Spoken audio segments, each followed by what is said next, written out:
Bonjour, my name is Josee Vachon. I'm a Franco-American singer-songwriter. I've been performing around New England for almost 40 years now, representing my heritage and culture the best way that I can. I was born in Quebec, but I was raised in Maine from the age of 7. And one of the greatest gifts my parents gave us was to continue speaking French at home daily. Through all our formative years, and also spending the entire summers in Quebec. So we hung out with our cousins and friends in town. So I felt like at least 3 months or 2.5 to 3 months a year, I lived entirely in French during my summers. So, but we lived in a little town in Maine that I look back now, there were French names. But you know, when you're growing up, that doesn't seem to be something that you're noticing. I think my brother and I were really the only kids who actually still spoke French, even though there were a lot of French names like La Tulipe, Nadeau, Badeau, Leblanc, Lausier. But it wasn't until I went to the University of Maine at Orono, I accidentally stumbled upon the Franco-American office and discovered that 33% at the time of the state of Maine was of French Canadian and Acadian heritage. And so about 18% of the campus was Franco-American. And so I started working at this bilingual newspaper. At the time it was called Le Farog Forum, Franco-American Resource Opportunity Group. And now it's simply known as Le Forum. But it was... It changed my path career-wise, everything. I worked there for the bilingual newspaper, but I also was inspired through the office and through the group of students that I hung out with. We organized French soirees for the community. And though I was going to be a French and Spanish high school teacher,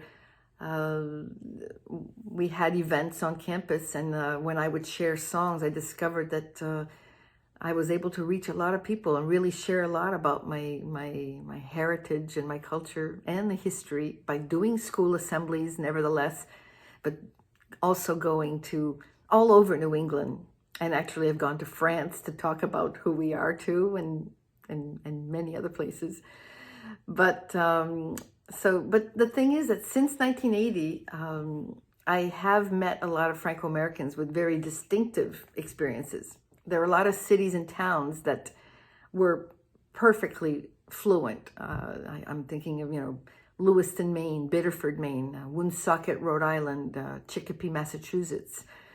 Of course, the Acadian communities in northern Maine, people there, the first time I met, Acadians from northern Maine, I was always dumbfounded, really struck by the fact that they were so bilingual that they would start speaking en français, puis quand ils trouvaient pas le prochain mot, they would come back to English, and they were just switching back and forth, and I just loved that. And I thought, that's bilingualism, when you don't bat an eye and assume that everyone can follow along with you. But I also discovered that that some were losing the language, and they were still proud of their heritage. For example, my friend Martha Pellerin from Vermont, she spoke French, but she always said that she wasn't comfortable. She didn't really possess the language the way she wanted to. However, she was diligent about promoting our culture and traditions throughout Vermont and New England, and reaching old and young people alike. That was very important to her, and I hope that we've done her proud as best as we can. Her influence, and also things like gatherings of colleagues like Rassemblement des Artistes Franco-Américains, which we started back in 1982 in Maine. It was a gathering of artists, Franco-American artists, to share their writings, their visual arts, music, songwriting, and we started discussing how we acknowledge our culture if we lose the language. And so that really led me to try to write a lot of songs. I think for a while, that's all I wrote were songs about my heritage, my culture.